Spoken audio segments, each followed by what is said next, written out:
चरण रेणु सिर धरहि केवल सकल विभव सकरहि। गुरु गुरु साक्षात् परब्रह्म तस्मै श्री अखण्डमण्डलाकारं व्याप्तं येन चराचरं तत्पदं दर्शितं येन तस्मै श्रीगुरवे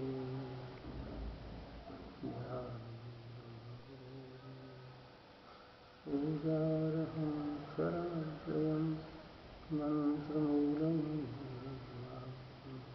मोक्षमूलं वन्दे नित्यं गुरुं शङ्करभूषणं यमाश्रितो हि भक्तेति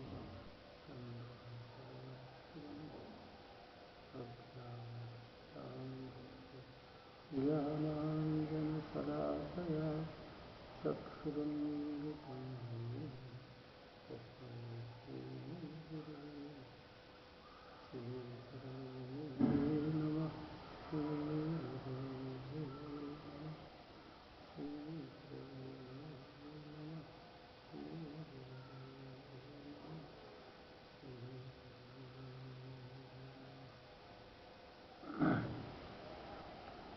कृष्णाय वासुदेवाय देवकी नंदनाय नंदगोपकुमाराय गोविंदाय नमो। बालं नवीन शतपत्रविशालनेत्रं बिम्बाधरं सजलमेघऋषिं मनोज्ञं मन्दस्मितं मधुरसुन्दरमन्दयानं श्रीनन्दनन्दनमहं मनसा नमामि। मञ्जीरनूपुररणं नवरत्नकाञ्ची श्रीहारकेसरी नखप्रतियन्त्रसङ्घं दृष्ट्यातिहारि मसिबिन्दुविराजमानं वन्दे कलिन्दतनुजा तटबालकेलिं। पूर्णेन्दुसुन्दरमुखोपरिकुञ्चिताग्रः केशानवीनघननीलनिभास्फुरन्तः राजन्तानतशिरः कुमुदस्य यस्य नन्दात्मजाय सबलाय नमो नमस्ते। मेरे भक्त हैं देई देवो भक्तन जानो भक्तन मानो निज जन मोहि बतेऊ। माता पिता भैया मेरे भक्त दामाद स्वजन बहनेऊ। सुख संपत्ति परमेश्वर मेरे हरिजन जाति जनेऊ। भवसागर को बेरो भक्त केवट बड़हरि खेल। बूढ़त बहुत उबारे भक्तन लिए उबार जरेऊ। जिनकी महिमा कृष्ण कपिल कहि हारे सर्वोपरि भेऊ। व्यास दास के प्राण जीवन धन हरिजन बाल बड़ेऊ। वाञ्छाकल्पतरुभ्यश्च कृपा सिन्धुभ्य च पतितानां पावनेभ्यो वैष्णवेभ्यो नमो नमः।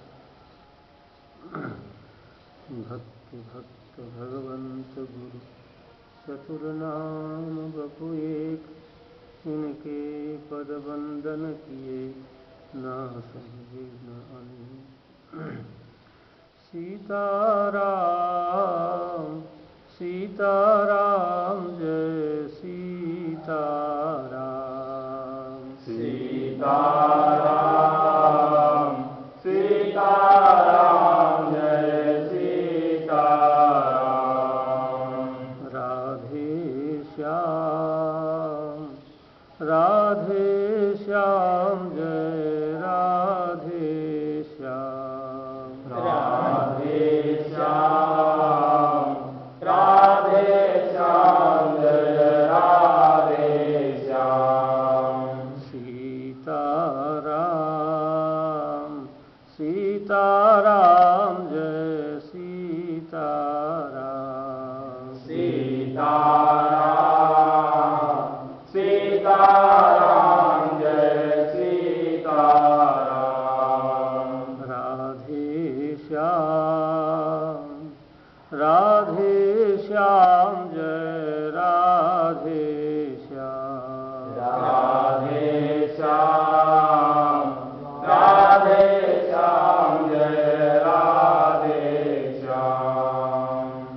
सीताराम जय सीताराम।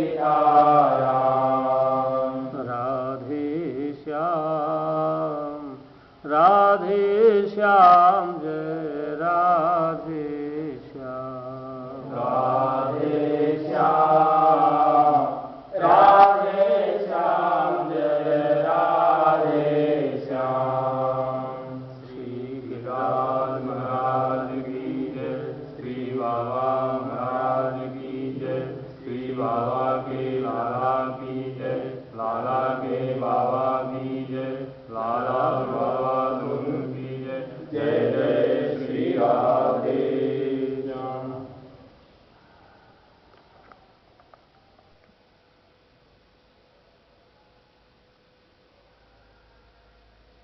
तेरे भावे कछु करो भलो बुरो संसार, नारायण तू बैठ के अपनो भवन बुहार।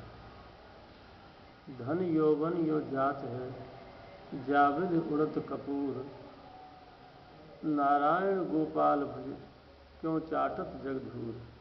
ज्ञान कथा सीखी घनी, प्रश्न करत अति गूढ़, नारायण बिन धारणा वृथा बकत है मूढ़।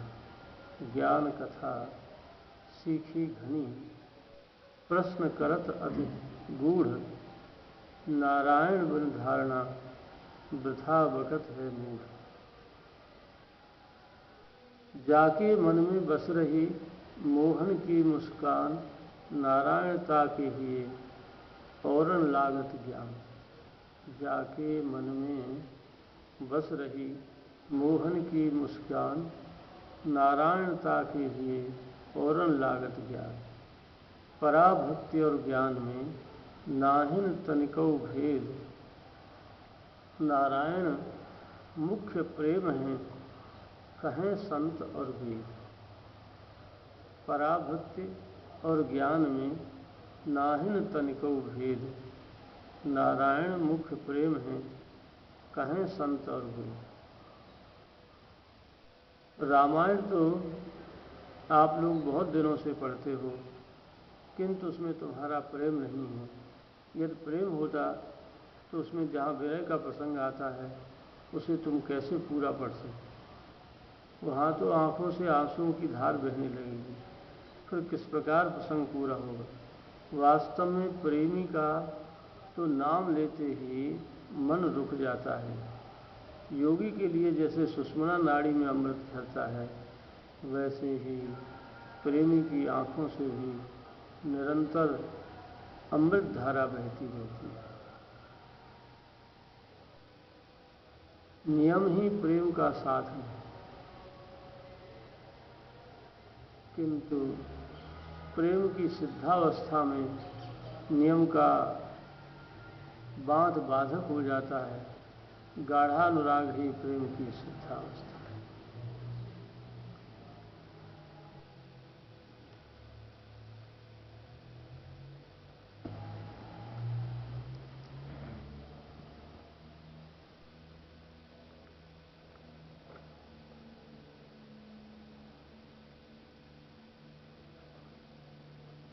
पूज्य पिताजी को भगवत दर्शन। अनन्य चेता सततम यो माम स्मृति नित्यसः, तस्याहं सुलभः पार्थ नित्य युक्तस्य योगिनः। भगवान श्री कृष्ण कहते हैं, हे अर्जुन, अनन्य चित्त वाला जो मनुष्य मेरा नित्य निरंतर स्मरण करता है, उस नित्य निरंतर मुझ में लगे हुए भक्त के लिए मैं सुलभ हूँ। मथुरा प्रसाद जी की मृत्यु के पश्चात पूज्य पंडित जी के पूज्य पिताजी संसार में अति उदासीन भाव से रहे। आहार एवं व्यवहार दोनों ही बहुत कम हो गए। उच्चारण पूर्वक निरंतर श्री भगवान नाम का जप करते रहते। पूज्य श्री पिताजी को निरंतर भगवत भजन में लगे देखकर आपको बड़ी प्रसन्नता होती थी, किंतु उनके स्वास्थ्य में शिथिलता के लक्षण परिलक्षित होने से चिंता भी रहती थी। पूज्य पिताजी की जठराग्नि मंद होती जा रही थी। लिया हुआ आहार पचता नहीं था। धीरे धीरे अतिसार का रोग हो गया। कुछ काल पश्चात इतनी दुर्बलता हो गई, चलने फिरने में भी पूज्य पिताजी असमर्थ हो गए। इस अवस्था में पूज्य श्री पंडित जी अपने पूज्य पिताजी को अपने कंधों पर बिठाकर शौच के लिए ले जाने लगे। आप अपने हाथों उनका मल एवं उनके वस्त्रों का प्रक्षालन करते थे। ऐसी दशा में एक दिन लाला राम प्रसाद जी ने आपके पूज्य पिताजी से पूछा, बाबा आप पंडित जी से प्रसन्न हैं? यह सुनते ही पूज्य श्री पिताजी का गला अवरुद्ध हो गया, कुछ बोल नहीं सके। उनके दोनों नेत्रों से आंसुओं की बड़ी बड़ी बूंदें झरने लगी।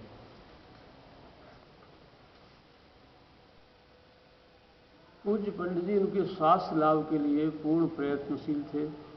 वैद्यों के परामर्श के अनुसार औषधि एवं पथ्याद के द्वारा उपचार हो रहा था, पर स्वास्थ्य सुधार के लक्षण दृष्टिगोचर नहीं हो रहे। ऐसी अवस्था में एक दिन पूज्य पंडित जी बड़े ही आत्मीयतापूर्ण ढंग से पूज्य पिताजी के लिए श्री भगवान से प्रार्थना कर बैठे। उस प्रार्थना के फलस्वरूप अंत समय में पूज्य पिताजी को बाल रूप में भगवान श्री राम ने अनुज श्री लक्ष्मण जी के साथ दर्शन दिए। पूज्य श्री पिताजी भगवान नाम का उच्चारण करते हुए श्री ठाकुर जी के साथ ही आषाढ़ शुक्ला सप्तमी शुक्रवार संवत 1993 26 जुलाई 1936 ईस्वी को साकेत धाम पर आए। पूज्य पंडित जी ने इस विषय में स्वयं अपने श्रीमुख से जो बताया वह आपके ही शब्दों में द्रष्टव्य है, इतिहास नहीं, प्रत्यक्ष है। पूज्य पिताजी ने साधन किया। आज वह घटना की याद आवे है तो इनकी कृपा को स्मरण करके हृदय रोए उठे हैं। वे भजन करते, मैं उनसे लड़ पड़ता, लड़ के साधन कराए। जब वे खींच उठते तो कहते काहे खाए जाते। श्री भगवत कृपा से यह परिणाम है कि अंत समय में भगवत दर्शन है। मुझको अब ख्याल आया कि मैं इनसों मैंने श्री ठाकुर जी से प्रार्थना कर बैठो, ख्याल रखियो ये मेरे पिता हैं। सब समय नाम जप करते रहे। जब अंतिम अवस्था आई, वह अवस्था में बोल बंद है गया। मैं बाहर पिताजी की खाट के समीप ही नीचे धरती पे सोए रहा। भीतर तख्त पे बच्चों की काकी और शांति लेती वे जग रही। उनने देखो चंद्रमा जैसा उज्ज्वल प्रकाश हो। 8-10 वर्ष की अवस्था के से 2 बालक आए। 2 बालक श्याम गौर हाथ में लट्टू और चकवी लिए भये पिताजी के समीप आके ठाड़े हो गए। पिताजी के मुंह से निकलो राम हो, झट 2 लौट पड़े। शिवनंदन पूज्य पंडित जी के छोटे भाई दिल्ली में हो। वाकू वाही समय स्वप्न देखो, एक सुंदर आश्रम गंगा किनारे है और पंडित लोग वेद मंत्र बोलकर पिताजी को अभिषेक कर रहे हैं। वाही समय इतनी कृपा ये कहा है। यह कहते कहते स्वर गदगद हो गयो और पूज्य पंडित जी भाव विभुल होकर रोने लगे।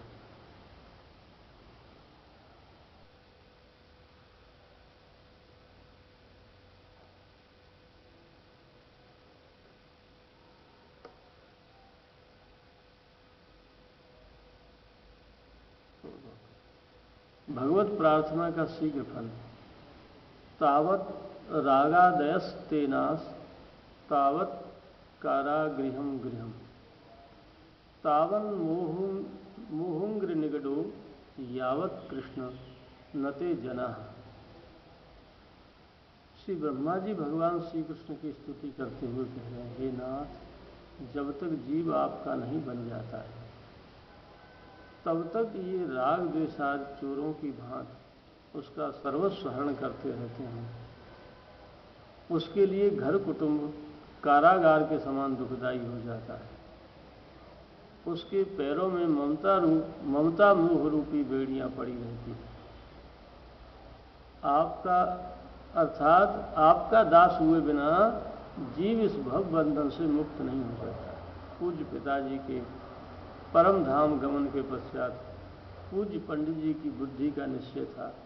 जैसे पूज्य पिताजी से निरंतर भगवत भजन का आग्रह था, अब यह आग्रह मुझे अपने आप से रखना है।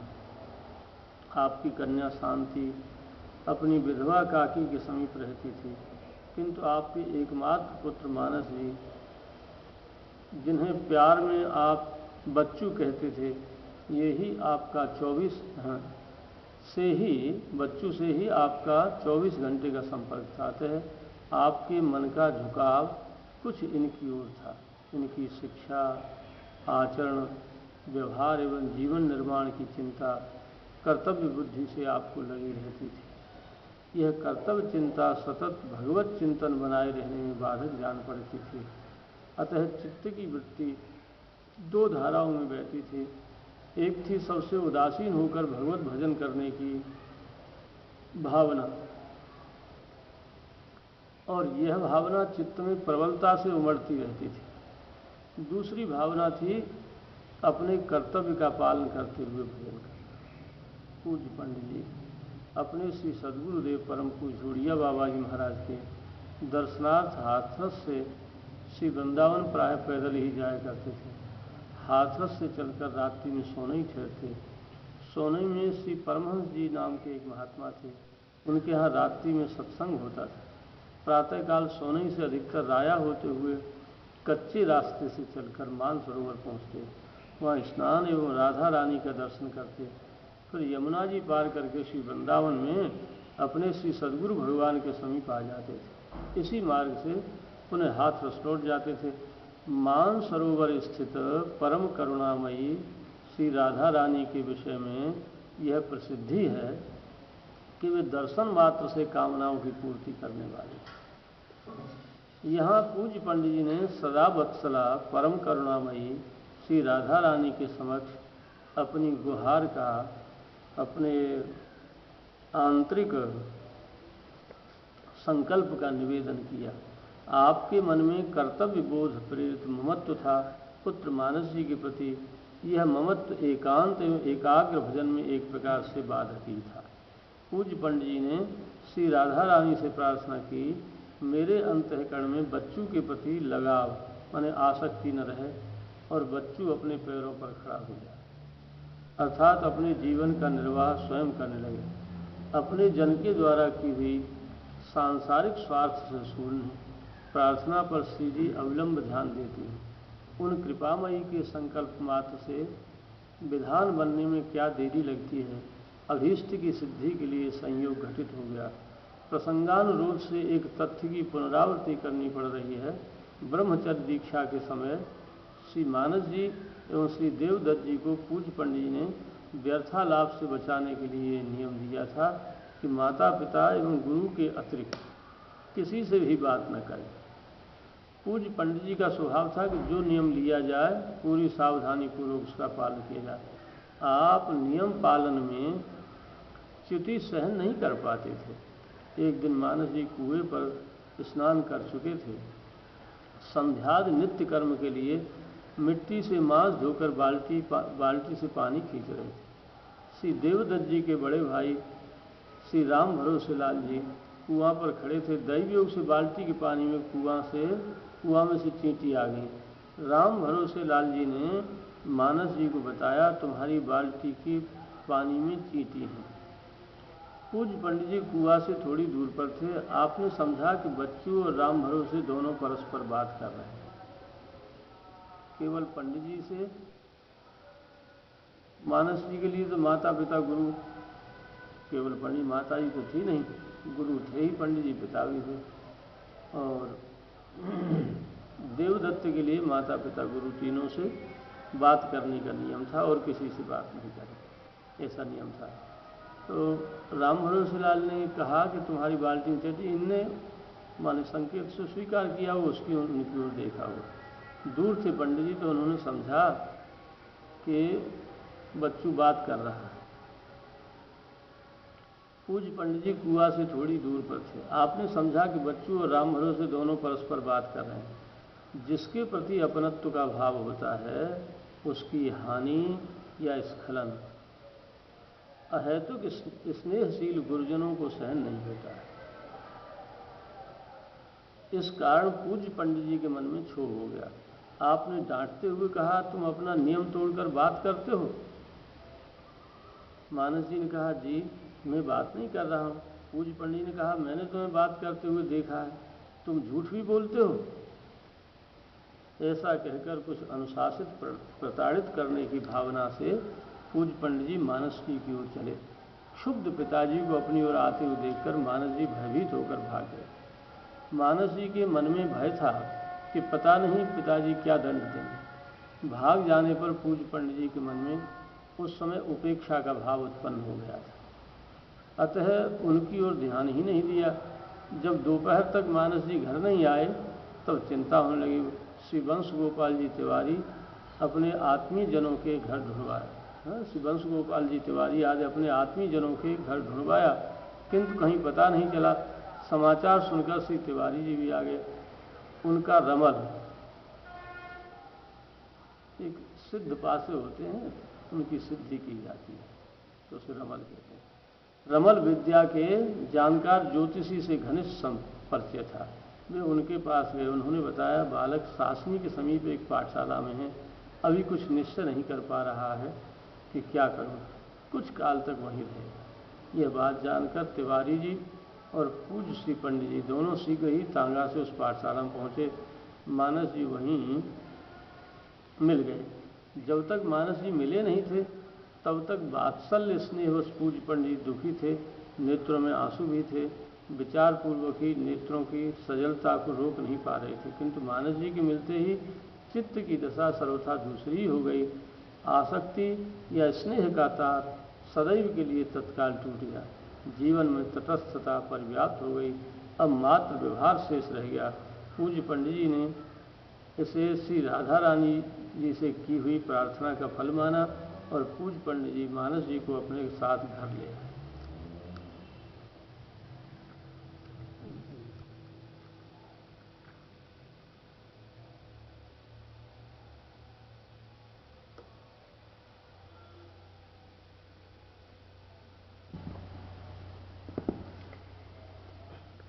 आज विचार ये है कि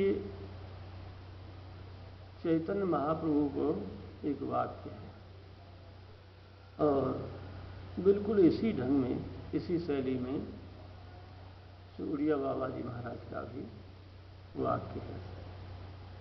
तो उन दोनों को सम्मिलित करके जो भगवान नाम जप है उसकी शीघ्र कैसे उससे सफलता प्राप्त हो, इस विषय में चैतन्य महाप्रभु ने कहा है। जो रघुनाथ दास जी थे वे परम व्यक्ति थे। उनको चैतन्य महाप्रभु ने उपदेश करते हुए कहा, मैं तुम्हें समस्त शास्त्रों का सार बतलाता हूँ। श्री कृष्ण के नाम का स्मरण एवं कीर्तन ही कल्याण प्राप्ति का सर्वश्रेष्ठ साधन। मैं तुम्हें समस्त शास्त्रों का सार बतलाता हूँ। श्री कृष्ण के नाम का स्मरण एवं कीर्तन ही कल्याण प्राप्ति का सर्वश्रेष्ठ साधन है, किंतु इस साधन की पात्रता, भगवान नाम संकीर्तन या भगवान नाम जप है, भगवान नाम स्मरण, इस साधन की पात्रता। पात्रता कहते हैं साधन की रक्षा। साधन जहाँ टिक सके उसे पात्र है। साधन जहाँ ठहर जाए, साधन का ह्रास न हो और विनाश न हो, उसे पात्र कहते हैं। तो किंतु इस साधन की पात्रता प्रदान करने वाले साधन ये हैं, निरंतर साधु संग करें,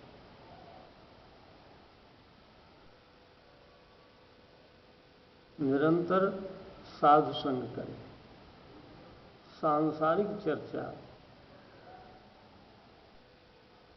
पर चर्चा और व्यर्थालाप, व्यर्थ में बोलना, बिना किसी प्रयोजन बोलना, अथवा किसी दूसरे के विषय में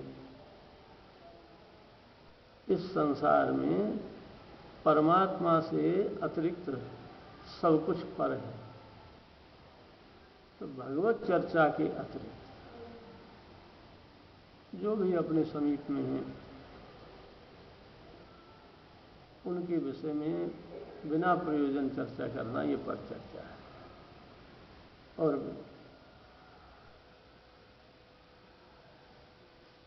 फूल आ गए, अच्छा ठीक है, आ गए।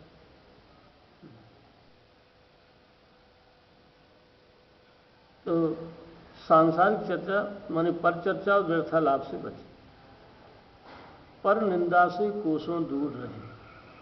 तीसरा नियम है, पहला नियम है साधु संग करे, निरंतर साधु संग करे। दूसरा नियम है पर चर्चा, सांसारिक चर्चा अर्थात पर चर्चा और व्यर्थालाप, इससे बचे। तीसरा नियम है पर निंदा से कोसों दूर रहे। कोसों दूर रहने का तात्पर्य है पराई निंदा, पराये दोष न देखे, न पराये दोष सुने, न पराये दोष कहे। मूल है परदोष दर्शन, और यह परदोष दर्शन भगवत प्रेम प्राप्ति में, इस प्रेम पथ में सबसे अधिक बार है। हमें प्रेमी की स्थिति होती है कि सर्वत्र उसे अपने इष्ट का दर्शन हो, सर्वत्र अपने इष्ट को ही देखे, उन्हीं की सत्ता का अनुभव करे। उनसे सत्ता कोई दूसरी है नहीं। सो अनन्य जाके असी मतिन टरे हनुमंत, मैं सेवक सचराचर रूप स्वामी भगवत। उमा जे रामचरण रत, विगत काम मद को। पंखा अच्छा, कुछ फूल फ्रिज में रखे, माला बनाएंगे ला। हाँ, तो उमा जी रामचरण रत, विगत काम मद को। प्रेमियों का ये लक्षण है, उनके जीवन में विगत काम मद को निज प्रभु में देखें जगत।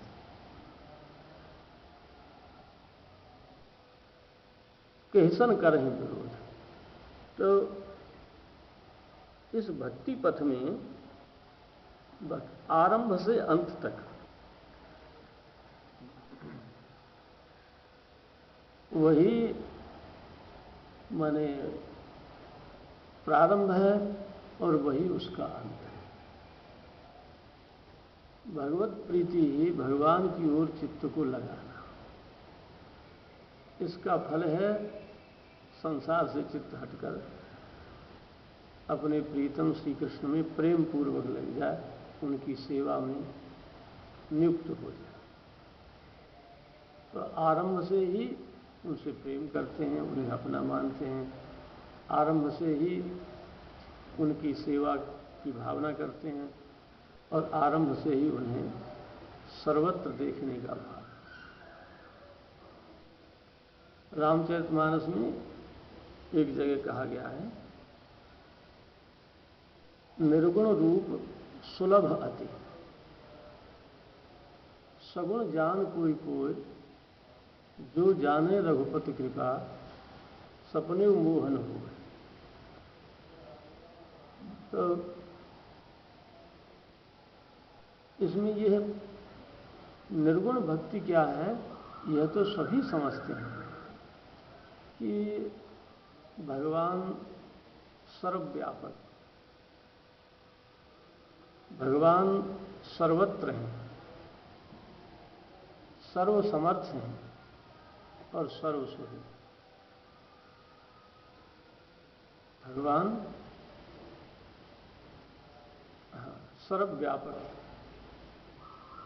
सर्वत्र माने सब जगह है, प्रत्येक प्राणी पदार्थ के अंतर में निवास करते और उन अंतर सबके बसो जानो भाव को भाव। तो अंतर्यामी रूप से या सर्वत्र व्यापक रूप से सर्वव्यापक हैं और सर्वसमर्थ हैं, सर्वज्ञ हैं और सर्वसुहृद हैं। यह निर्गुण भक्ति है। इसी को आस्थावान कहते हैं। जिसके मन में यह विश्वास नहीं है कि ईश्वर है, और ईश्वर है तो ईश्वर सर्वसमर्थ हैं, सर्वव्यापक हैं, सर्वज्ञ हैं और सर्वसुहृद हैं।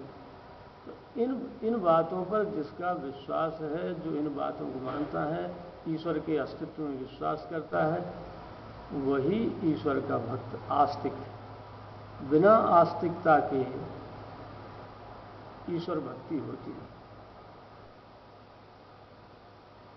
तो इस कारण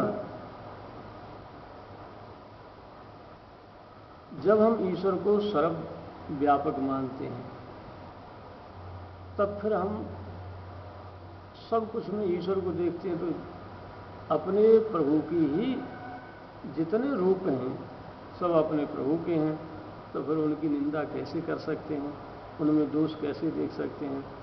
जहाँ तक दोष दर्शन है वहाँ तक इस भक्ति पथ में नहीं चला। तो श्री उड़िया बाबा जी महाराज का वाक्य है कि इस पथ में, भक्ति पथ में सबसे अधिक बाधक है परदोष दर्शन। चैतन्य महाप्रभु कहते हैं, तीसरी वाक्य में कहते हैं, पर निंदा से कोसों दूर रहे। पर कोसों दूर रहने सर्वथा अलग रहे। तो पर निंदा का मूल है दूसरे में दोषों का दर्शन करना, दूसरों के दोष देखना। और दो ही प्रकार से निंदा होती है। दूसरों के दोष सुनने से, जैसे हम किसी व्यक्ति को जानते नहीं, परिचय नहीं है, किसी ने कह दिया श्रीनिवास जी से परिचय नहीं है, मालूम हमारा, और किसी ने कहा जो पहले से हमसे परिचय, उसने कहा अरे श्रीनिवास तो ऐसे हैं। बस ऐसा सुन के हमारा जीवन भर के लिए हमारा ये विचार बन गया, श्रीनिवास जी ऐसे। किसी ने कह दिया बहुत अच्छे महात्मा हैं, तो हमारे मन में अच्छाई आ जाती है। इन बातों पर विशेष ध्यान, वे ही भगवान की ओर चल सकते हैं जिन्हें सपने नहीं देखा ही। गोस्वामी तुलसीदास जी के सपने नहीं देखे पर दोष। तो चैतन्य महाप्रभु पर निंदा से कोसों दूर रहने को कहते हैं। किसी में दोष दृष्टि ही नहीं। ये दोष दृष्टि होगी, हम किसी को बुरा जानेंगे, बुरा समझेंगे, बुरा मानेंगे। दोष दिखना उतना बुरा नहीं है, लेकिन किसी को दोषी मान लेना ये बहुत अधिक बुरा है। इसमें आत्मा परमात्मा दोनों की अवज्ञा होती है। तो इसलिए पर निंदा से कोसों दूर रहें, पराये दोष न देखें, न सुने, न ही कहें। जहाँ ऐसा अवसर आए वहाँ से हम अलग। जड़ चेतन गुण दोषमय कैसे बचें? तो महात्माओं ने उपाय बताए। जड़ चेतन गुण दोषमय विश्व कीन करता,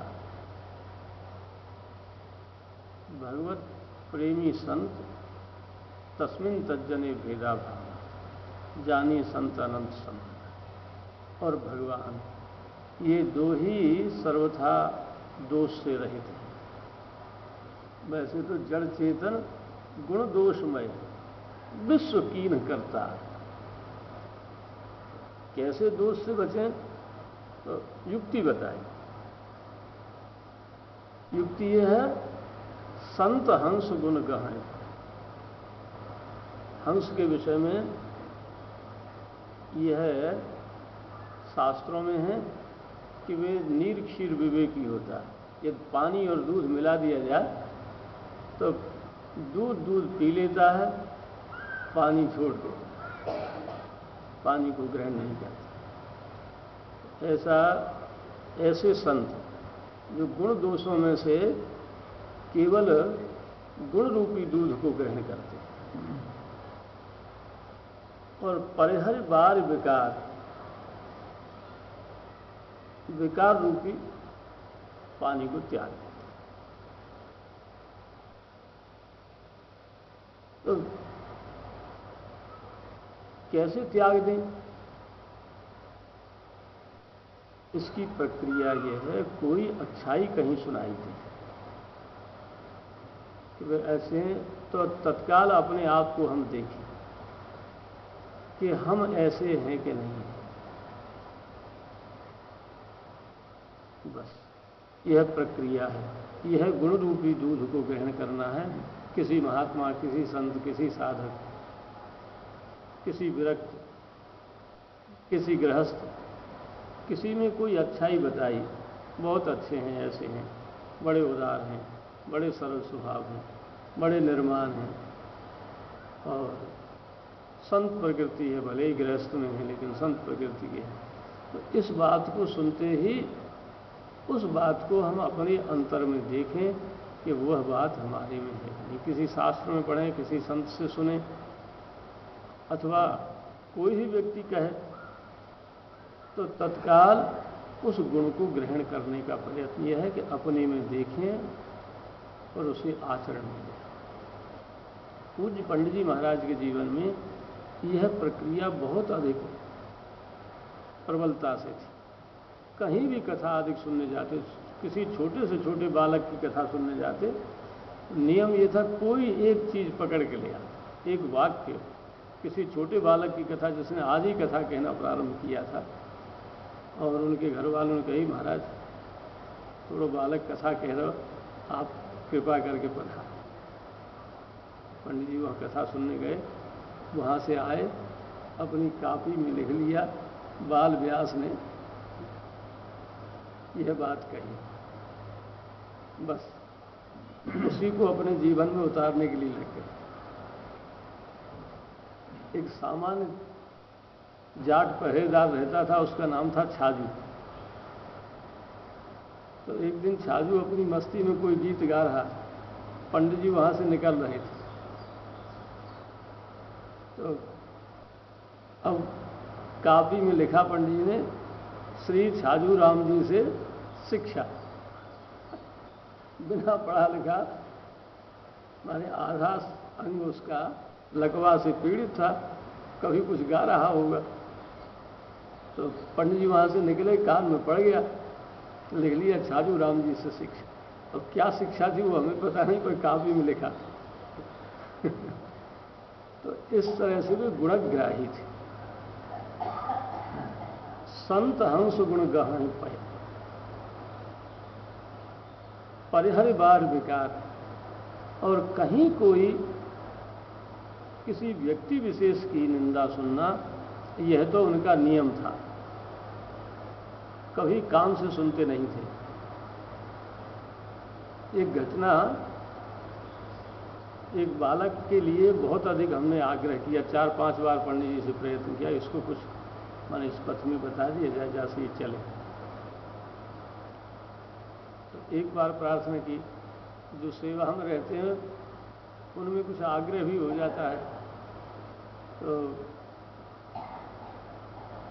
एक बार प्रार्थना की, 2 बार प्रार्थना की, 3 बार की, 4-5 बार की होगी लगभग, ठीक से तो याद नहीं है। तो एक दिन पंडित जी ने कही, बुला, रामदास का तुम हमसे कुछ किसी के दोष कहलवाना चाहते हो, हम ये कहें कि वो इसका अधिकारी नहीं है, माने दोष यद्यपि वे अंतर्यामी थे, बिना उनसे उनका कोई परिचय नहीं था, लेकिन वे केवल चिंतन करने से, उसका विचार करने से ही गुण दोषों को जान लेते। तो उन्होंने कहा कि अधिकारी नहीं है, इसलिए हमने नियम है कि किसी के दोष न बताएं।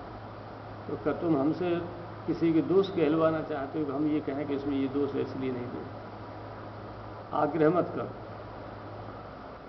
कभी जीवन में माने प्रशंसा तो करते थे, और दूसरों की प्रशंसा सुन के हमने अपने जीवन में मिले भी कम महात्माओं से हैं, पर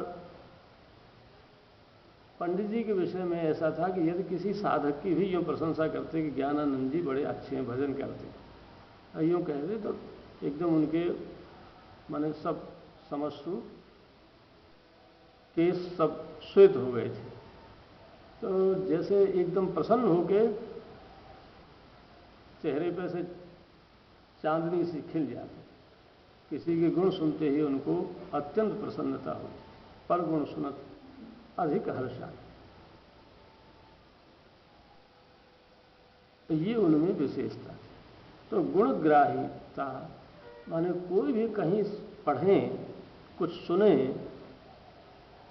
किसी में दिखाई दे जाए तो गुण का ग्रहण करना यह है कि उन गुणों को अपने में, नारायण स्वामी ने आज कहा था, नारायण गुण धारणा वृथा बकत है मूल। ये गुणग्राहिता। तो कैसे हम दोष दर्शन से बचें? तो दोष दर्शन से बचने का उपाय यह है कि गुण ग्रहण करें। अब रहा कदाचित किसी ने व्यवस्था बस कहीं सुनने में आ जाए कोई दोष, तो उस दोष से कैसे, दोष दर्शन से कैसे बचे? किसी ने कह दिया कि भाई ये तो ऐसे हैं, तो बचने का सीधा सरल उपाय यह है कि हम ये देखें यह दोष हमारे परिहर बार विकार। हमें उस दोष को छोड़ना है जो किसी ने किसी के प्रति कहा है, हमारे में तो नहीं है। संसार में तो जड़ चेतन गुण दोष में कुछ न कुछ दोष, यदि दोष न हो तो संत बन जाए, भगवान के सदृश हो जाए। तो जब तक भगवत प्रेमी नहीं बना तब तक दोष रह सकते, दोष होते हैं। इसलिए किसी के दोष पर ध्यान, किसी व्यक्ति विशेष के इस दोष पर जाए कि ये दोष है, इस दोष का मनन नहीं करना चाहिए। मनन करने का विषय ये है कि हम अपने में मनन करें, कहीं हम में तो नहीं है। जिस दोष से हम घृणा करते हैं, कहते हैं अरे ये तो झूठ बोलता है, तो हम अपने आप को देखें कि हम झूठ तो नहीं बोलते। इस तरह से अपने आप का गुण ग्रहण करना और दोषों का परित्याग करना। जड़ चेतन गुण दोषमय विश्व कीन करता, संत हंस गुण गहें पय परिहर बार। आगे चल के वास्तव में तो इससे आगे की दृष्टि ये है तो हम किसी के दोष गुण ग्रहण नहीं करते। कहीं दोष दिखाई ही दे जाए, कोई भले ही कोई चाहे सज्जन हो असज्जन हो, कहीं कुछ बात दिखाई देती हो, अच्छाई बुराई, तो इस तरह से हम उसको निरस्त कर सकते हैं जिससे हमारे मन में राग द्वेष न, उनके प्रति भाव में परिवर्तन न हो। बोले बेहंस महेश तव ज्ञानी मूढ़ न को, न कोई ज्ञानी है न कोई मूर्ख है, न कोई गुणवान है न कोई दोषी है। तो फिर क्या है? जय क्षण जस रघुपति करे, या जिससे जैसा भगवान कराना चाहते हैं वैसा उसके द्वारा वैसा ही करा लेते हैं। यह सारी सृष्टि उमा दार योषित की नाई सब ही नचावत राम गोसाई। हमें भगवान, हमसे भगवान को भगवत भजन कराना है तो उनकी कृपा है। हमें साधु बनाया, झंझटों से छुड़ा दिया, यह भगवान की कृपा है। लेकिन बेचारे दूसरे जो झंझट में फंसे हुए हैं वे दोषी नहीं हैं, उन्हें हम हेयता की दृष्टि से न देखें, उनके प्रति वही भाव रखें आत्मीयता का। सभी भगवान के हैं, सब में भगवान हैं, सर्वव्यापक भगवान हैं और सब भगवान हैं। आगे चल के दृष्टि हो जाती है सिया राम मैं सब जगह। तो यह बात हमारे विचार में रहनी चाहिए कि बोले बेहस महेश तब ज्ञानी मूढ़न को जही क्षण जस रघुपति करें तही क्षण ईसैव बसे लोके योषा दारुमयी यथा। तो स्वामी जी इसका अनुवाद करते हुए कहते हैं कि उमा दार योषित की नाई सब ही नचावत राम गोसाई। नट मरकट एव सब ही नचावत राम खगेश वेद असगा। इसलिए कहीं दोष नहीं, कहीं दोष का कोई लेस नहीं। भगवान की माया जिससे जैसा चाह रही जैसा करा। इस विषय पर कभी फिर विचार करेंगे भगवान ऐसा क्यों करा रहे हैं। एक को साधु बनाते हैं, एक को असाधु बना देते हैं। सब में केवल कृपा है, भगवान का कृपा विधान। चाहे ऊंच बनाएं चाहे नीच बनाएं, केवल कृपा विधान है। भगवान प्रभु मूर्त कृपामयी है। भगवान केवल कृपा करना जानते हैं और कुछ जानते ही नहीं हैं। सारी परिस्थितियों में केवल उनकी कृपा है। किसी को गरीब बनाते हैं, किसी को धनी बनाते हैं, किसी को ब्राह्मण बनाते हैं, किसी को जो है चांडाल बना देते हैं। लेकिन केवल कृपा है, केवल कृपा है, केवल कृपा है। भगवान कृपा करना ही जानते हैं, कृपा ही कर रहे हैं। किसी को मूर्ख बना देते हैं, किसी को ज्ञानी बनाते हैं, केवल कृपा है। यह बात कभी फिर समय मिलेगा तब उस बात को विचार करेंगे। इस समय विचार कर रहे हैं कि बोले बेहंस महेश तब ज्ञानी मूढ़न को। कहीं कोई दोषी नहीं है संसार, केवल हमारी दृष्टि का दोष ही। जैसी जिसकी दृष्टि होती है उसे वैसी ही सृष्टि दिखाई देती है। यह चराचर जगत मेरे प्रभु की रचना है। फिर इस रचना में कहीं हमारे मन में दोष आता है तो जो बनाने वाला है, कलाकार है, उसकी कृति में कहीं दोष ढूंढना कलाकार का ही तो दोष है कि नहीं। ये कृति परमात्मा की है और इस कृति में सर्वत्र सत्यम शिवम सुंदरम, कहीं भी दोष का लेस नहीं। यदि हम कहीं दोष ढूंढते हैं तो अपने प्रभु पर ही दोषारोपण। क्योंकि यह कृति, मैंने कोई लेख लिखा और उस लेख में कोई दोष निकाले तो दोष किसका, लेख का कि लेखनी का दोष है? दोष लिखने वाले का होता है। इसलिए हम अपने ही प्रभु पर दोष देते हैं। यदि हम भगवत पथ में चलना चाहते हैं, प्रेमी बनना चाहते हैं, तो भगवान नाम के साथ चैतन्य महाप्रभु ये आज्ञा कर रहे हैं, सदैव निरंतर साधु संग करे, सांसारिक चर्चा पर चर्चा व्यर्थालाप से सर्वथा बचे। दूसरी बात, पर निंदा से कोसों दूर रहे।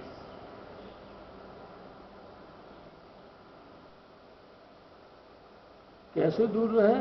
न दोष किसी के देखे, दूसरे से प्रयोजन नहीं रखे। दोष कैसे दिखाई, कदाचित दिखाई भी दे जाए तो एक बात है, अरे सबकी प्रकृति परमात्मा ने अलग अलग बनाई।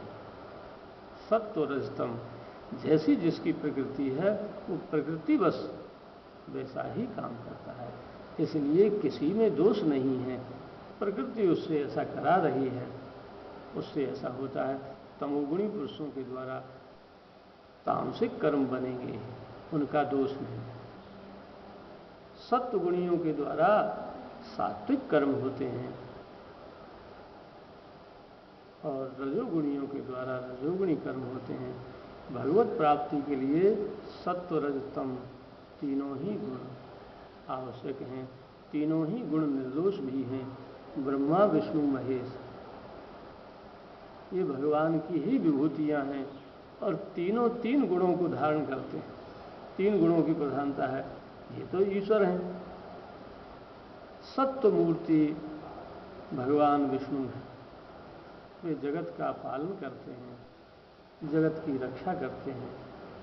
और रजो मूर्ति श्री ब्रह्मा जी हैं,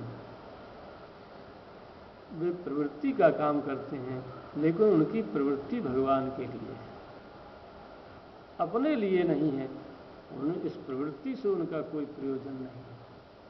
और तमोगुण का आश्रय भगवान शंकर लेकर उनका रुद्र तमोगुण के आश्रय से अवतार लेते हैं, लेकिन उनका कार्य भी केवल परमात्मा के लिए। इसलिए रजोगुण तमोगुण सत्वगुण तीनों ही प्रकृति के लोग कोई भी क्यों न हो,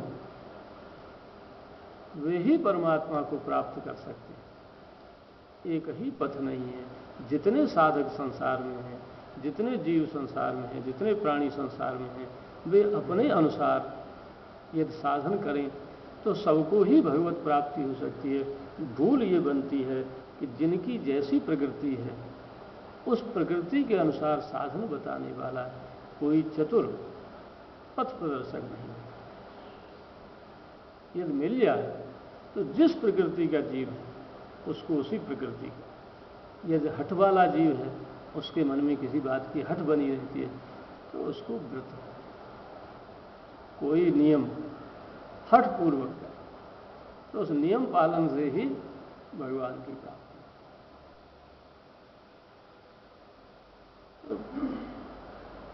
सबके लिए परमात्मा का द्वार मानव मात्र के लिए खुला हुआ है।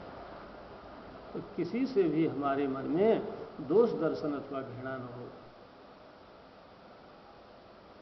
उमादार योषित की नाई सब ही नचावत राम। और तीसरा यह है, जब इससे भी कोई श्रेष्ठ, इससे भी आगे जो भगवत प्रेमी हैं, उन्हें तो यह सारा संसार भगवान का ही रूप दिखाई देता है। सो अनन्य जाके अस मतिन टरे हनुमंत, मैं सेवक सचराचर रूप स्वाम भगवंत। यदि हम साधक हैं तब हमें गुणों का ग्रहण और दोषों का त्याग, कहीं दोष दिखाई दे, भगवान की कृपा है। यदि हमारे साथ कोई किसी को क्रोध करने वाला व्यक्ति है तो उसके प्रति हमारे मन में द्वेष न आकर भगवान की कृपा माने। कृपा कैसे माने? ये हमें शिक्षा के लिए, हमें शांत बनाने के लिए, हमें अभ्यास के लिए परमात्मा ने यह दिए। ये तो भगवत स्वरूप हैं, हमारे गुरु ही हैं। इनसे शिक्षा प्राप्त होकर हम भगवान में लग सकें। इस तरह से अपने को मानना किसी में दोष दृष्टि नहीं। तो 3 नियम अभी बताए। चौथा नियम है अमानी होकर दूसरों को सम्मान। ये बहुत बड़ी बात है। यूं स्वयं अमानी होकर दूसरों को सम्मान करें, अपने को सबसे छोटा माने और सबका सम्मान। इसके विषय में यदि ये गुण हम में आ जाए तो निश्चय ही भगवान प्रसन्न।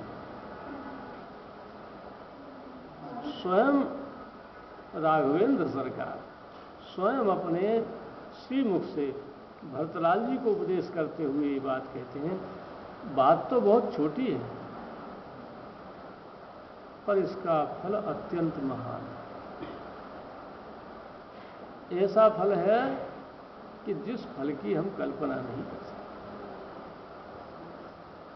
सब ही मान प्रद आप अमानी, यह तो बात सिद्धांत की कही, सब ही मान प्रद आप अमानी, पर स्वयं भगवान भरतलाल जी जैसे अपने प्रिय से इसका फल बताते हुए कहते हैं, स्वयं सब ही मान प्रद आप अमानी। तो हे भैया भरत, भरत प्राण सम ममते प्राण, वे प्राणी मुझे प्राणों से भी अधिक प्रिय है। एक वे हैं जो भगवान से प्रेम करना चाहते हैं, जिनकी मन में इच्छा है हम संसार से छूटें, विषयों से प्रेम हट जाए, संसार में हमारी आसक्ति न रहे, हम सचमुच भगवान के पास जाए। एक वे हैं, ये साधक कोटि के हैं। अब बैठो, सत्संग में प्रणाम वहीं से करें, वहीं से। तो एक वे हैं जो इस पथ में चल पड़े हैं, जो भगवान से प्रेम करने लगे हैं, निरंतर प्रेम पथ में चल रहे हैं। एक वे हैं जिनके मन में जिज्ञासा जगी है, हम संसार से छूट जाएं, भगवान के बन जाएं। एक वे हैं जो भगवान के बनने के लिए प्रयत्नशील है। एक वे हैं जो भगवान से प्रेम करते हैं, उन्हें प्रेमी कहते हैं। एक वे हैं जिन्हें भगवान प्रेम करते हैं, स्वयं इष्ट ही जिन्हें प्रेम करते हैं। और एक वे हैं जिन्हें स्वयं इष्ट प्राणों से बढ़कर प्यार करते हैं। तो इस छोटी सी अर्धाली में इतनी बड़ी बात है और कठिन नहीं है। ये सबको सम्मान देना, अपने को छोटा मानना बहुत कठिन नहीं है, बहुत सरल है। बस यह भाव बनाए कि सभी के भीतर अंतर्यामी रूप से परमात्मा है, और जब सबके भीतर तो हमारे इष्ट ही तत्तर रूपों में है, किसी भी रूप में, चाहे कोई जीव कैसा भी क्यों हो, तो किसी के प्रति भी हमारे मन में हेयता असम्मान की भावना, चाहे वो जो है गुणी हो अवगुणी हो, पापी हो पुण्यात्मा हो, अपना सुहृद हो अथवा अपना शत्रु, जो हमारी निंदा करते हैं, जो हमसे द्वेष करते हैं, क्या वे सब में शामिल नहीं हैं? क्या वे सबसे अलग हैं? वे सब में ही शामिल हैं। वे इसलिए उन लोगों को विशेष रूप से कहीं हमारे मन में उनके प्रति दोष दर्शन न हो जाए, कहीं उनके प्रति हमारे मन में द्वेष न हो जाए, कहीं उनसे घृणा न हो जाए, कहीं हम उनको दोषी न मान लें। इसलिए इनके प्रति तो अत्यंत पहले से भी बहुत अधिक सम्मान का भाव है, जो अपने से द्वेष करते हैं। यदि इस तरह से हम अपने व्यवहार में लावें तो निश्चय ही आज ही जहां ये भावना बनी दृढ़ता से, भजन के साथ साथ ये भावना बनी कि सबका सम्मान करना, सभी हमारे सम्मान में, किसी के प्रति उपेक्षा, किसी के प्रति घृणा, किसी के प्रति द्वेष हमारे मन में आए ही नहीं। यह भाव जहां बनेगा वहीं भगवान हमें प्राणों से भी बढ़कर प्रिय मान लेते हैं। सब ही मान प्रद आप अमानी, भरत प्राण सम ममते प्राणी, प्राणों के समान सबसे प्रिय प्राण होते हैं।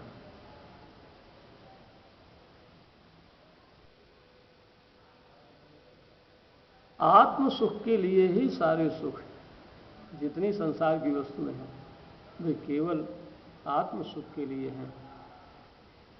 और माने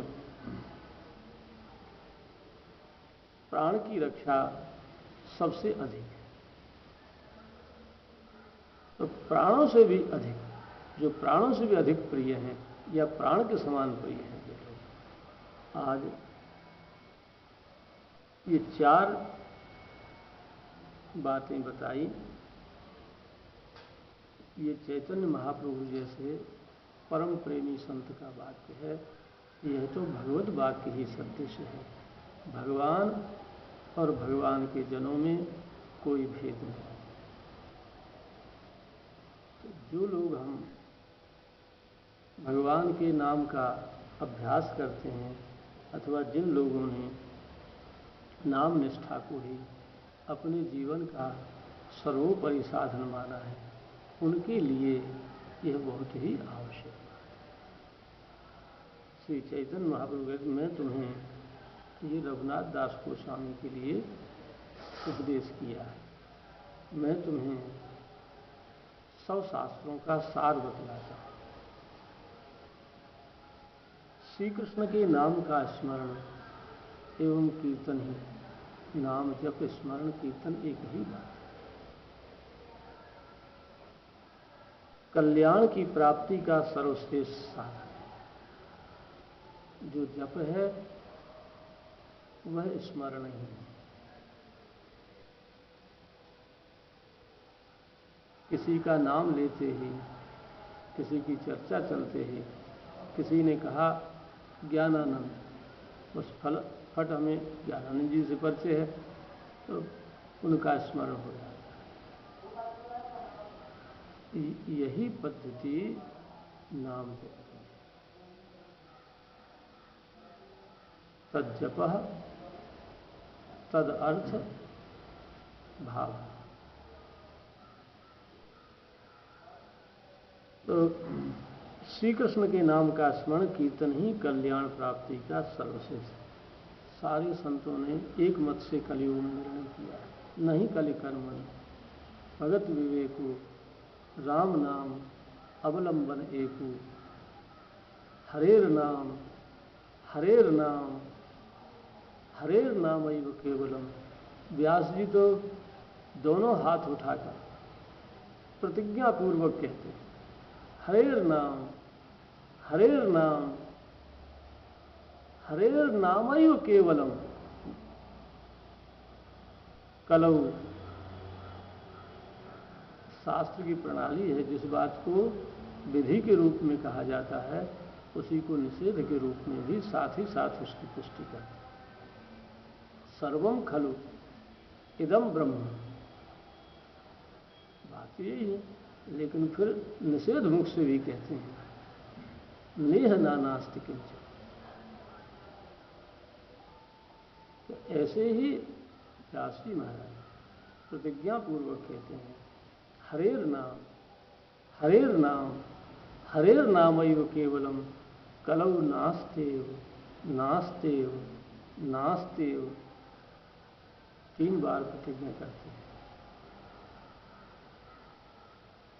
नास्तेव नास्तेव गतिरन्यथा, दूसरी कोई गति है ही नहीं। हाँ, तो सर्वश्रेष्ठ साधन है कल्याण प्राप्ति का, किंतु साधन की पात्रता प्रदान करने वाले साधन ये है। नाम के साथ साथ इन चीजों की आवश्यकता है। अपने लोग इन पर ध्यान दें, इनके साथ ही साथ नाम स्मरण करें, निरंतर साधु संग करें, सांसारिक चर्चा से बचें। कल इस बात को कहेंगे, निरंतर साधु संग करें।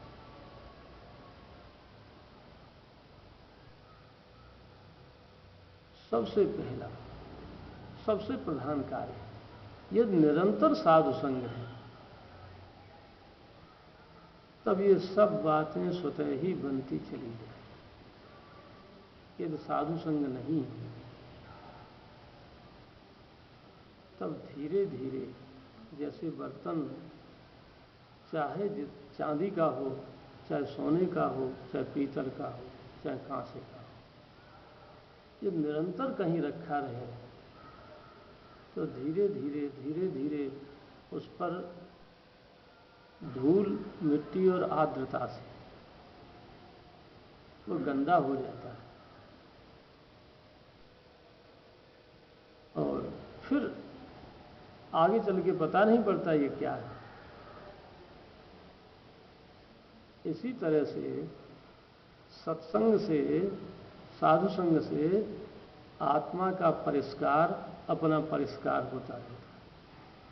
जो मल विक्षेप आवरण का पर्दा आत्मा के ऊपर पड़ा हुआ है, वह साधु संग से निरंतर धुलता रहता है। चाहे कितना भी गंदा यदि कोई बर्तन हो, जब उसे निरंतर हम साफ करेंगे तो एकदम फिर ठीक अपने स्वरूप में चमकने लगता है। इसलिए साधु संग की बहुत आवश्यकता है। कोई एकांत में भजन करता हो, बिल्कुल एकदम एकांत, और कोई साधु संग में रहकर भजन करे, दोनों में बहुत अंतर है। यदि कोई अपने में दोष आ जाए, अहम आ जाए, तो पता ही नहीं पड़ेगा कि कुछ हुआ, और हमें ये लगे कि हम बिल्कुल ठीक हैं। और यदि निरंतर सत्संग में रहेंगे तो हमें अपने दोषों का, माने मार्जन, हमारे दोषों का मार्जन होता रहता है, और प्रकृष्ट रूप में हम प्रेम पथ में चलते हैं, शीघ्रता होती है। तो साधु संग करे, सांसारिक चर्चा से बचे, पर निंदा से कोसों दूर रहे, पराये दोष न देखे, न सुने, न फिर वाणी से कहे। रामचरितमानस में कहने के विषय में लिखा है, जो सहे दुख पर छिद्र दुरावा। जो दूसरे के दोषों को कह लेता है, कहता है, पर संकेत से भी प्रकट नहीं करता। जिसके संपर्क में दूसरे के दोष मिट जाते हैं, छिद्र धुल जाते हैं, ऐसे लोग, ऐसे जो जन, जो सही दुख पर छिद्र दुरावा, बंदनीय सोई, वही बंदनीय, जग जसु पावा। संसार में इस यश की प्राप्ति होती है उसे कि यह भगवान का जन है, भगवान का दास कहलाता है। सबसे बड़ा यश यही है। ये यश नहीं कि वो बड़े विरक्त हैं, बड़े महात्मा, बड़े विद्वान, साधु समाजन जाकर देख। साधु समाज में जिसको भगवत प्रेमी के रूप में न जाना जाए, साधुता के रूप में जिसकी गिनती नहीं, यही यश है। तो जो सही दुख पर छिद्र दुरावा, बंदनीय सोई, जग जस पाव। दूसरे के दोषों पर हम मान लो कभी सुनाई भी दे जाए, दिखाई भी दे जाए, मान लो हमारे सामने कोई झूठ बोल रहा हो, तो झूठ बोलते, अथवा कोई क्रोध कर रहा हो, अथवा किसी के मन में काम की चेष्टा हो, हम उसकी चेष्टाओं से भांप लें, तो उस परिस्थिति में कैसे उस दोष का अपलाप करें, चित्त से उस दोष को कैसे हटाएं, करें, नहीं, कोई बात नहीं। उसे हटाने का एकमात्र रास्ता ये है कि उस दोष को अपने में गहराई से देखें कि यह दोष जिससे हम उसे बुरा समझ रहे हैं, वह हमारे में तो नहीं है। मान लो हम झूठ नहीं बोलते हों, लेकिन और अनेक दोष रह सकते हैं। जब तक जीवत्व है तब तक अनेक दोष हैं, तो हम भी दोषी हैं। किसी में एक दोष है, हम में 10 दोष, किसी में कोई दोष है तो किसी में कोई दोष है। किसी में काम की प्रधानता होती है तो किसी में क्रोध की प्रधानता होती है, किसी में लोभ की प्रधानता होती है, किसी में मोह की प्रधानता होती है। और ये दोष, 4 दोष न भी हों तो ये दोष जो आगे के दो दोष हैं ये प्राय प्राय आ जाते हैं, वह मद और मात्सर्य। जिनके भीतर समस्त सद्गुण हैं वो अपने को साधु समझ लें, जिनके भीतर त्याग की भावना है, जो वैराग्य से रहते हैं, वे अपने को विरक्त समझ लें, मैं विरक्त हूँ। और विरक्त समझ लेने से अपने आप को विरक्त जहां हमने मान लिया कुछ मान, यही मद है। जैसे गुण से गुणवान, धन से धनवान, विद्या से विद्वान, बल से बलवान, अपने को बलवान जो मानता है यही मद है। वास्तव में कोई बलवान नहीं है, कोई गुणवान नहीं है, कोई धनवान नहीं है, कोई शीलवान नहीं है। राम कीन चाहे सोई होई, करे अन्यथा आस नहीं कोई। जो भगवान चाहते हैं, भगवान जैसा कराते हैं। राम रजाए मेट मन माही, देखा सुना कतहु को नहीं। राम की इच्छा से ही सब हो रहा है। भगवत इच्छा बलवान है, हर इच्छा भावी बलवान है। तो इसलिए यह दोष आ सकता है अपने में कि मैं भजनानंदी हूँ, विरक्त हूँ, मैं साधु हूँ, मैं ब्राह्मण हूँ। जहाँ अपने में मैं ये मान लूँ कि ब्राह्मण हूँ, वहीं दूसरे लोगों का अपमान शुरू हो जाता है, उनसे हेयता उत्पन्न हो जाती है और फिर हम उनसे घृणा करने लगते हैं, उनकी उपेक्षा करने लगते हैं।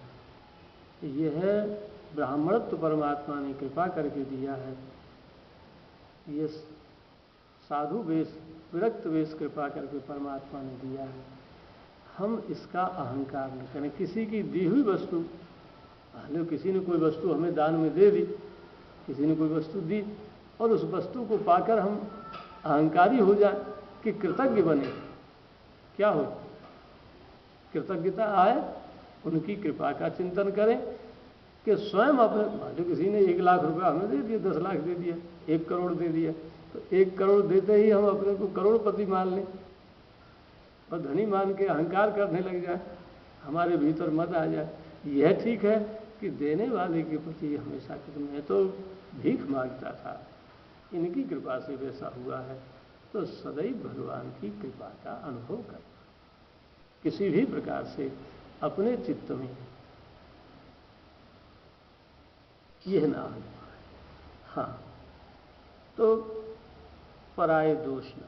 कैसे पराये दोष? मान लो कभी किसी के भीतर है ही वैसी बात, तब भी हम अपलाप करें भगवान की इच्छा से। ठीक है, बड़े लोगों में कहीं दिखाई दे तो सोचें कि जैसे माँ कहीं कलंक का टीका, काजल का टीका सुंदरता को छिपाने के लिए ले आती है, वैसे ही परमात्मा ने इनको छुपाने के लिए, इनको बचाने के लिए एक टीका लगाया। किसी भी प्रकार से हमें किसी को दोषी मानना यह उचित नहीं है। किसी के प्रति घृणा करना, हमारे में मद आ जाना और फिर एक दूसरा दोष है, उसका नाम मात्सर्य है। यह बहुत ही प्रबल। यदि मैं कहीं समाज में चला जाऊं तो लोग भले ही मुझे सम्मान न दें, कोई बात नहीं है, लेकिन दूसरे को सम्मान देते हों और मेरी कोई उपेक्षा करे तब मुझसे अच्छा नहीं लगता मुझे। इसका तात्पर्य है मेरे भीतर मात्सर्य है, सम्मान की इच्छा है। परोस रहे हों कोई लोग, हमें न दें, तब हमारे चित्त में ये भाव न बनेगा, हमें नहीं, देखो कैसा परोसने वाला है, इनको देता हमें नहीं देता। तो दूसरे पर कोई वस्तु प्राप्त होने पर हमारे चित्त में यदि उसके प्रति कुछ दूसरा भाव बनता है, हमारे चित्त में क्षोभ उत्पन्न होता है, तो यह मात्सर्य है। अरे जो कुछ परमात्मा की इच्छा से जो हमें प्राप्त होना था वही जो हो रहा है परमात्मा की इच्छा से। मेरे प्रारब्ध के अनुसार हमारे साथ साधन करते थे या हमारे समीप में रह के साधन करते थे, किसी की बहुत उन्नति हो जाए तो कल हम ये कहते हैं हाँ हम खूब जानते हैं भाई राम सेवक दास को, कल बालक थे तो हम खूब अच्छी तरह जानते हैं, क्या है कुछ नहीं। ये भाव बने, ये है मात्सर्य दोष है।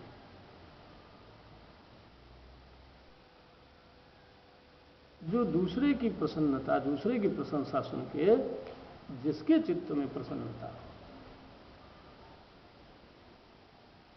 परगुण सुनत अधिक हर्षाएं, निर्गुण श्रवण सुनत सकचा। यह मात्सर्य से बचने का उपाय है। दूसरे की प्रशंसा होती हो तो उस प्रशंसा को कान देकर सुनो, प्रसन्न हो जाए। भगवान की बड़ी कृपा है उन पर, हम भी वैसे ही हो जाए। भगवान हमें भी, उनकी कब कृपा होगी ऐसी, हम भी वैसे ही भजन करने वाले, वैसे ही प्रेमी हो जाएंगे। और कोई अपनी प्रशंसा करे, बड़े भजनानंदी हैं, बड़े त्यागी हैं, बड़े विरक्त हैं, बहुत अच्छा स्वभाव है, तब फिर क्या करें? दो उपाय हैं। एक तो भगवान से लड़ पड़ना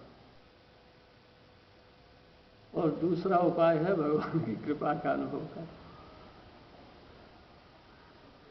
लड़ पड़ना ये है कि अरे तुम ही हमारी माँ हो, तुम ही गुरु हो, तुम ही संभालते हो, क्या हमारी प्रशंसा करके हमें गिराना चाहते हो? तुम्हारे अतिरिक्त तो कोई ऐसा कर नहीं सकता, ये तो बेचारा माध्यम है। जो भी कोई कुछ करता है ये तो सब खिलौना है, तो क्या हमें तुम गिराना चाहते हो? हमारी प्रशंसा करके हमें अहंकार दिलाना चाहते हो, परीक्षा करना चाहते हो? हम तो परीक्षा के योग्य ही नहीं, हम तो पहले से ही गिरे हुए हैं। तो भगवान से लड़ पड़े, अथवा उनकी कृपा है, मैं तो कुछ हूँ ही नहीं, इस तरह से अहंकार के दोष से बच जाए। गिरिराज महाराज की, श्री बाबा महाराज की, बाबा की लाला की, लाला की बाबा की, लाला और बाबा दोनों की जय। जय जय श्री राधे सीताराम, सीताराम जय सीताराम, सीताराम, सीताराम जय सीताराम। राधे श्याम, राधे श्याम जय राधे श्याम, राधे श्याम, राधे श्याम जय राधे श्याम। सीताराम, सीताराम जय सीताराम, सीताराम, सीताराम जय सीताराम। राधे श्याम, राधे श्याम जय राधे श्याम, राधे श्याम, राधे श्याम जय राधे श्याम। सीताराम, सीताराम जय सीताराम, सीताराम, सीताराम जय सीताराम। राधे श्याम, राधे श्याम जय राधे श्याम, राधे श्याम,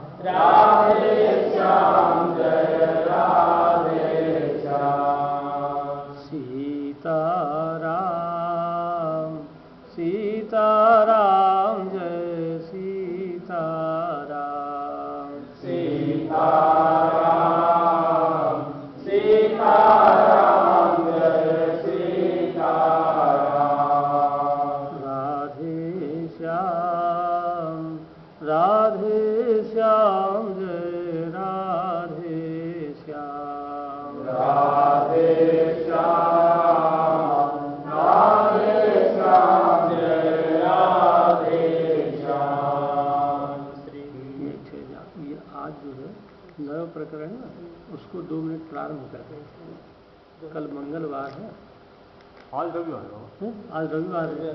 चलो ठीक है, भगवान सूर्य का आज कल लाए कहाँ है? चलो ठीक है, पीछे बना दी, 100 पढ़ेंगे, ज़्यादा नहीं। यह पूज्य पंडित जी का जीवन है। पंडित जी के जीवन में यह जो प्रस्तुत प्रसंग चल रहा है वह गुरु भक्ति खंड है। इसमें पूज्य पंडित जी की गुरु निष्ठा, गुरु भक्ति के विषय में ही जितनी घटना है वो संकलित की है। पंडित जी के चरित्र को अपार चरित्र है, उसका पार पाना तो सर्वथा असंभव है, क्योंकि एक व्यक्ति हमेशा कोई साथ नहीं देता। संतों के जीवन में प्रतिदिन कोई न कोई नई घटना, नई शिक्षापद, उनके जीवन पूर्ण शिक्षापद ही था। सारे भारतवर्ष भर के महात्मा उनके जीवन को आदर्श की दृष्टि से देखते। एक बार हम श्री अवध गए, सन 72 की बात है। वहाँ एक, उनका नाम, संत का नाम इस समय याद नहीं आ रहा है, वो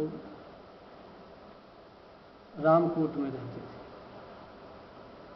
और सिद्ध संत थे। पूरे अवध में उनकी उस समय चर्चा थी। हमने पूछा जाके कोई ऐसे महात्मा है प्रेमी जिनका दर्शन करें, तो बहुत जगह से उनका नाम बताया कि वे उस समय बहुत अच्छे महात्मा हैं।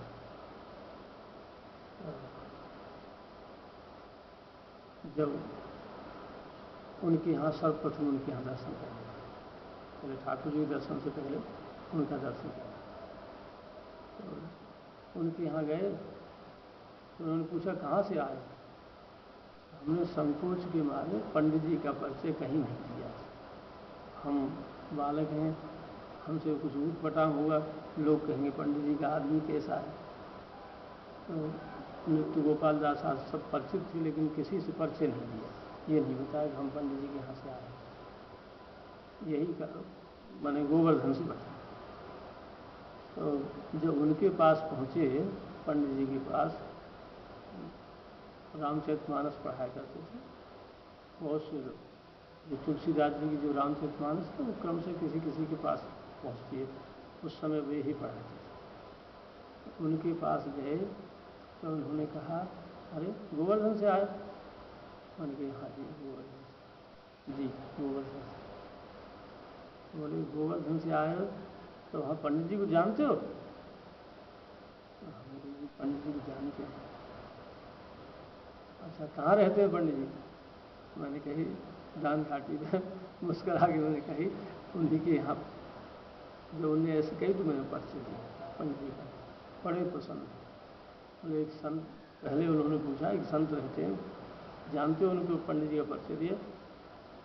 कद कम है, बड़ी सी चुटिया है और भगवत प्रेमी महात्मा है, सिद्ध पुरुष है।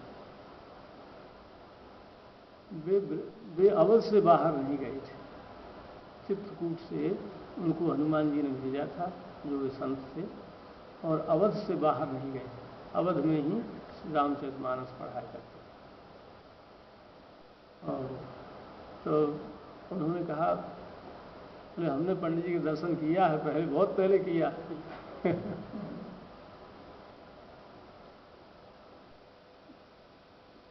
काशी में माने एक संत मिले तो उन्होंने, हमारे गुरु भाई थे ब्रह्मचारी जी, उनको पहचान लिया।